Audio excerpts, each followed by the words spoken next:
Recent టైమ్స్‌లో చాలా, చాలా, చాలా డిఫరెంట్ కాన్సెప్ట్స్‌తో కూడిన డిఫరెంట్ సైన్స్ ఫిక్షన్ ఫిల్మ్స్ మనం చూసాం. అండ్ ఇందులో ఎన్నో కొత్త ఫిల్మ్స్ ఎంతో లో బడ్జెట్‌తో వచ్చి చాలా మంచి బ్లాక్ బస్టర్స్‌గా మారాయి. ఇందులో హాలీవుడ్ నుంచి మూవీస్ ఉన్నాయి, టాలీవుడ్ నుంచి మూవీస్ ఉన్నాయి, బాలీవుడ్ నుంచి మూవీస్ ఉన్నాయి. కానీ మన టాలీవుడ్ ఎన్నో ఇయర్స్ నుంచి ఈ కాన్సెప్ట్‌ని చాలా బాగా ఎక్స్‌ప్లోర్ చేస్తున్నారు. Thought can be related to mythology or thought can be related to fictional concepts. And ఇలాంటి కొన్ని సై-ఫై మూవీస్ అండ్ అవే కాకుండా కొన్ని చాలా ఇంట్రెస్టింగ్ థ్రిల్లర్స్ గురించి ఆలోచించినప్పుడు నాకొచ్చిన 5 బెస్ట్ మూవీస్ గురించి మాట్లాడుకోబోతున్నాం. అండ్ ఈ మూవీస్ అన్నీ గూడా చాలా పాతవి. లైక్ 1990స్, 1980స్, 1970స్‌లో ఉన్న మూవీస్ ఇవి. సో, ఇలాంటి కాన్సెప్ట్స్‌ని మన టీఎఫ్ఐ వాళ్ళు ఎప్పటినుంచో ఎక్స్‌ప్లోర్ చేస్తున్నారు. అండ్ వాటి గురించి ఆలోచిస్తున్నప్పుడు నాకొచ్చిన టాప్ 5 బెస్ట్ మూవీస్ లిస్ట్ ఇదే. And these are the best Tollywood science fiction films which were released even before the world knew sci fi exist. And ఈ మూవీస్ అన్నీ గూడా చాలా ఇంట్రెస్టింగ్‌గా అండ్ అదే గాకుండా ఆ టైంలో ఈ మూవీస్‌ని ఎలా పుల్ ఆఫ్ చేశారనేటిది చూడడానికి ఈ మూవీస్ మాత్రం తప్పకుండా ఒకసారి వాచ్ చేసేయండి. అండ్ ఒకవేళ మీరు గాని రియల్ మూవీ ఫ్యాన్ అయితే ఇలాంటి మూవీస్‌ని ఎప్పుడు మిస్ అవ్వాలనుకోరు. So, let's get started. First thing, ఈ సైన్స్ ఫిక్షన్, ఫ్యాంటసీ, ఈ ఇమాజినేషన్ లాంటి కాన్సెప్ట్స్ గురించి ఆలోచించుకున్నప్పుడు ఎంతో డిఫరెంట్ ఐడియాస్ మనకి తడుతుంటాయి. కానీ వాటిని రియాలిటీలోకి మార్చడం, ఒక మూవీగా చూపెట్టడమే చాలా కష్టం. That too in today's technologically advanced world. కానీ 1969లోనే ఒక మూవీ రిలీజ్ అయింది. And the movie name is 'Sabash Satyam'. And this movie is related to a story of an invisible man. Satyam అనే ఒక అసిస్టెంట్ ఒక సైంటిఫిక్ ల్యాబ్‌లో పనిచేస్తూ ఉంటాడు. అండ్ అక్కడ ఒక ఇన్సిడెంట్ వల్ల he gets into a situation where he becomes invisible. So, కాన్సెప్టే చాలా డిఫరెంట్‌గా ఉంది గదా! సో, ఇలాంటి ఒక యూనిక్ కాన్సెప్ట్‌ని ఆ టైంలో 1969లో ఎలా పుల్ ఆఫ్ చేశారనేటిది చాలా చాలా ఇంట్రెస్టింగ్ థింగ్. అండ్ ఇందులో మెయిన్ ప్లాట్ ఒక సైంటిఫిక్ యాక్సిడెంట్స్ అయినప్పటికీ దాన్ని ప్రజలకి ఎలా ఎక్స్‌ప్లెయిన్ చేస్తారు? సింపుల్‌గా వాళ్ళకి అర్థమయ్యే విధంగా ఎక్స్‌ప్లెయిన్ చేయడం కూడా చాలా ఇంపార్టెంట్. సో, దాన్ని వాళ్ళు ఎలా పుల్ ఆఫ్ చేశారు ఇన్ ద 1960స్, that is very important. And this idea was revolutionary. And దీని తర్వాత టీఎఫ్ఐలో ఎన్నో సై-ఫై మూవీస్ వచ్చాయి. బట్ ఆ సై-ఫై ఐడియాస్‌కి పునాదిగా మారిందే ఈ 'శభాష్ సత్యం' మూవీ. సో, ఒకవేళ కృష్ణ గారి చార్మింగ్ పెర్ఫార్మన్స్ అండ్ అలాగే కృష్ణ గారు మన టాలీవుడ్‌కి తీసుకొచ్చిన ఇంట్రెస్టింగ్ కాన్సెప్ట్స్ గురించి మీరు ఆయన ఎలాంటి మూవీస్ తీయగలుగుతారని ఎక్స్‌ప్లోర్ చేయాలనుకుంటే మాత్రం ఈ మూవీని తప్పకుండా చూసేయండి. And the next movie is 'దొరికితే దొంగలు'. 1965లో రిలీజ్ అయిన ఈ ఫిల్మ్ ఒక సై-ఫై మూవీ. అండ్ ఇందులో ఎన్టీఆర్ గారు, కాంతారావు గారు, గుండమ్మ గారు వీళ్ళందరూ ఉన్నారు. Like the legendary actors of Tollywood. కానీ ఈ మూవీలో ఇంపార్టెంట్ థింగ్ ఏందంటే this is something related to a regular plot line. కానీ ఇందులో విలన్స్ యూజ్ చేసే గ్యాడ్జెట్స్ కానియండి, హీరో ఇంట్లో వాడుతున్న గ్యాడ్జెట్స్ కానియండి, అన్ని they are related to some advance scientific technologies. అంటే ఇన్విజిబుల్ రేస్ వచ్చే మెషిన్స్, ఫ్లయింగ్ కార్స్ అండ్ అలాగే ఎన్నో సూపర్ పవర్స్ ఉన్న gadgets like scientific advanced gadgets అన్నీ గూడా ఈ 1965లో రిలీజ్ అయిన మూవీలోనే మనకు చూపెడతారు.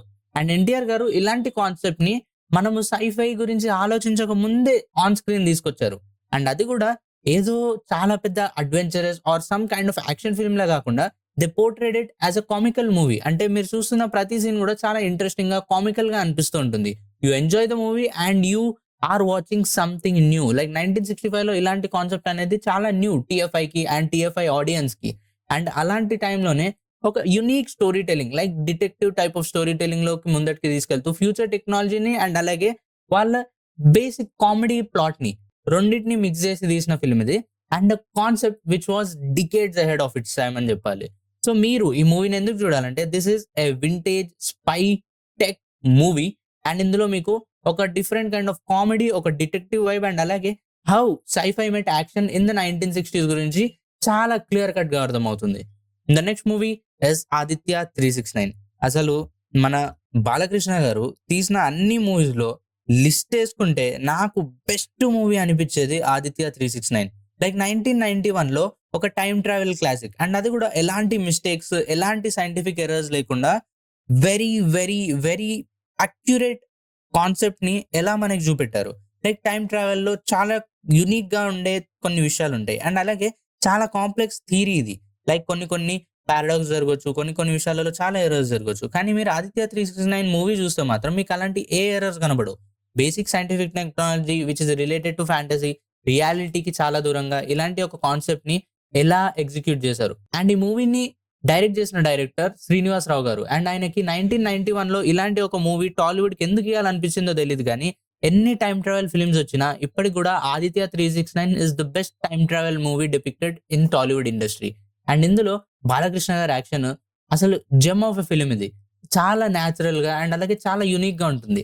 అండ్ అదే కాకుండా బాలకృష్ణ గారి ఈ ఫిల్మ్‌లో పెద్దగా సెల్ఫ్ డబ్బా లేకుండా అండ్ అదే కాకుండా మేమిది, మేమది, హీరో ఇది, హీరో అది, హీరో ఇట్లా, హీరో అట్లా తొడలు కొట్టేస్తాం, ఇది చేసేస్తాం, అది చేసేస్తాం, చింపేస్తాం, పొడి చేస్తాం అనే ఏ కాన్సెప్ట్ ఉండదు.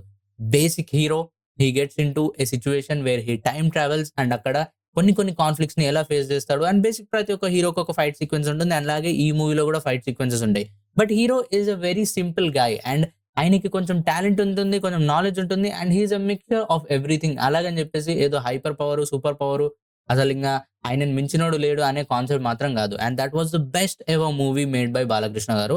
అండ్ ఈ యూనిక్ టైమ్ ట్రావెల్ కాన్సెప్ట్‌ని మన టాలీవుడ్‌కి పరిచయం చేసి అండ్ అలాగే మన టాలీవుడ్‌కి ఒక జెమ్ ఆఫ్ ఫిల్మ్ ఇచ్చినందుకు Balakrishna garu thank you so much. And ఈ మూవీ ప్లాట్ గురించి మాట్లాడుకుంటే ఒక సైంటిస్ట్ ఒక టైమ్ మిషన్ ఇన్వెస్ట్ చేస్తాడు. అండ్ హీరో, హీరోయిన్ ఇద్దరు యాక్సిడెంటల్‌గా ఆ టైమ్ మిషన్‌లోకెళ్ళి they travel back to Vijayanagara empire. And దాని తర్వాత they travel into the future, into the dystopian era. So, అప్పుడు ఫ్యూచర్‌లో మన ప్రపంచం ఎలా ఉండబోతుంది? అండ్ పాస్ట్‌లో మన ప్రపంచం ఎలా ఉండేది? ప్రెజెంట్‌లో మన ప్రపంచం ఎలా ఉంది?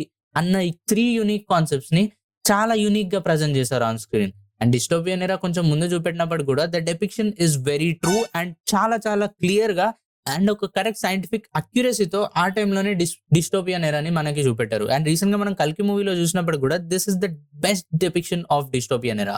So, why to watch it? The imagination, the scale and Srinivas Rao గారి genius direction that still holds up today. And ఈ రోజు కూడా ఈ మూవీ చూస్తే ప్రెజెంట్ తీసిన అన్ని టైమ్ ట్రావెల్ మూవీస్ కంటే చాలా బెటర్ గా అనిపిస్తుంది. So that is why you should watch this film. And the next movie is 'Jambalakidi Pamba'. 1993లో రిలీజ్ అయిన ఈ film this is a magical gender swap twist film. అంటే మగవాళ్ళు ఆడవాళ్ళుగా, ఆడవాళ్ళు మగవాళ్ళుగా మారే ఒక మూవీ. అండ్ అది ఎలా జరుగుతుంది? అండ్ అందులో ఈవీవి సత్యనారాయణ గారు ఎలాంటి కాన్సెప్ట్ ని తీసుకొచ్చారు? అండ్ రాజేంద్ర ప్రసాద్ గారు, ఆమని గారు వీళ్ళందరి యాక్షన్ ఎలా ఉంటుంది? అండ్ ఈ మూవీ ఒక సోషల్ సెటైర్ ని ఒక మ్యాజికల్ కామెడీగా మారుస్తుంది. అంటే అబ్బాయిలు అమ్మాయిలుగా మారితే, అమ్మాయిలు అబ్బాయిలుగా మారితే వచ్చే డిఫరెన్సెస్ ఏంటి? అండ్ అలాగే జరిగే యూనిక్ థింగ్స్ ఏంటి? అండ్ ఎలాంటి ప్రాబ్లమ్స్ ఫేస్ చేస్తుంది సొసైటీ? అనే ఇలాంటి ఒక యూనిక్ కాన్సెప్ట్ ఫిల్మ్ 1993లోనే రిలీజ్ చేశారు. అండ్ ప్లాట్ గురించి మాట్లాడుకుంటే a women who is upset with gender inequality. She performs a scientific accident or a magical ritual. దానివల్ల మెన్ వుమెన్ గా, వుమెన్ మెన్ గా మారిపోతారు. దాని తర్వాత సొసైటీ ఎలా మారుతుంది? అండ్ ఈ కేయోస్ మధ్యలో కామెడీ జనరేట్ చేయడం అండ్ అదే కాకుండా థాట్ ప్రొవోక్ చేయడం, ఒక గుడ్ మెసేజ్ ఇవ్వడం. Like why gender equality is important అన్న మెసేజ్ మీద ఒక యూనిక్ కాన్సెప్ట్ మీద రెడీ అయిన ఈ ఫిల్మ్ కామెడీని, సోషల్ ఎటైర్ ని అండ్ అలాగే మన సొసైటీని కించపరచకుండా అండ్ అలాగే ఎందుకు జెండర్ ఈక్వాలిటీ ఇంపార్టెంట్ అన్న విషయాన్ని చాలా స్మూత్ గా కన్వే చేస్తుంది. That is the best point of this whole film. And this whole credit goes to EV గారు. అసలు క్రేజీ డెపిక్షన్ ఈ మూవీ కామెడీని అండ్ అలాగే ఓవరాల్ కాన్సెప్ట్ ని చాలా యూనిక్ గా బ్లెండ్ చేస్తారు. And the final film this is like a more recent film but still I'm including this film in to this list. And this is not just for the Tollywood film industry but this is a movie which is for our India and that is 'Robo'. 2010లో release అయిన ఈ film ఒక man versus machine అనే unique concept మీద తీసిన film. When machine gets emotions and when machine can love, how that love can turn into a great disaster or a great accident అన్న విషయాన్ని చాలా క్లియర్ గా డిపిక్ట్ చేసిన film ఇది. So ఇందులో యాక్షన్ గురించి మాట్లాడుకుంటే రజనీకాంత్ గారు యాజ్ వసీకరణ్ అండ్ రోబో చాలా ఇంట్రెస్టింగ్ క్యారెక్టర్స్ డిపిక్ట్ చేస్తారు. And the hero is himself and the villain is also himself. And Aishwarya Rai గారి క్యారెక్టర్ ఈ మూవీలో చాలా తక్కువ టైం ఉన్నప్పటికీ కూడా she is the main character of the whole film. And మూవీలో మెయిన్ థింగ్ గురించి మాట్లాడుకుంటే ద సైఫై స్పెక్టాకిల్స్ అంటే ఆ సిచ్యువేషన్స్, ఆ సినారియోస్ వాటిని చూపెట్టిన విధానం. అండ్ 2010లో the level of graphics and the level of visuals they show that is the best part of the whole film. And ఇప్పుడు మీరు కానీ కంపేర్ చేసుకుంటే the 2010 Robo film is much superior to the new Robo film which release recently. And plot గురించి మాట్లాడుకుంటే వసీకరణ్ అనే ఒక scientist ఒక రోబోని తయారు చేస్తాడు which is android humanoid robot. అంటే ఆ రోబోకి హ్యూమన్స్ చేయగలిగే అన్ని పనులు ఆ రోబో చేయగలుగుతుంది. అండ్ తర్వాత వసీకరణ్ అండ్ ఈ రోబో ఫేస్ చేసే కొన్ని సిచ్యువేషన్స్ వల్ల ఈ రోబో హ్యూమన్ ఎమోషన్స్ ని డెవలప్ చేసుకుంటుంది. అండ్ దాని తర్వాత కేఓస్ బిగిన్ అవుతుంది. అండ్ మూవీ చాలా ఇంట్రెస్టింగ్ గా ఉన్నప్పటికీ why it stands out and the massive VFX and emotional story telling and అదే కాకుండా a battle between the creator and the creation. That is the best point of the whole film. So ఈ 5 films కానీ మీరు చూడకపోయి ఉంటే తప్పకుండా ఈ movies ని చూసేసేయండి. అండ్ ఒకవేళ మీరు ఇవే మూవీస్ కాకుండా ఇంకా best Tollywood science fiction movies and అలాగే మైథలాజికల్ ఫిల్మ్స్ గురించి వీడియో కానీ చేయాలనుకుంటే మాత్రం కామెంట్ సెక్షన్‌లో తప్పకుండా చెప్పండి. And I will make a much better video on all the movies which are related to science fiction, which are related to mythology and which are related to fantasy. So ఈ మూవీస్ అన్నిటి మీద గూడా నేనొక video clear కట్‌గా చేయబోతున్నాను. So make sure to comment your favourite video. And మీకు గాని ఈ వీడియో నచ్చినట్టయితే make sure to like, share and subscribe to our channel. నేను మళ్ళీ ఇంకొక వీడియోతో కలుస్తాను. Till then take care and bye bye. Keep watching, keep imagining. జై తెలుగు సినిమా.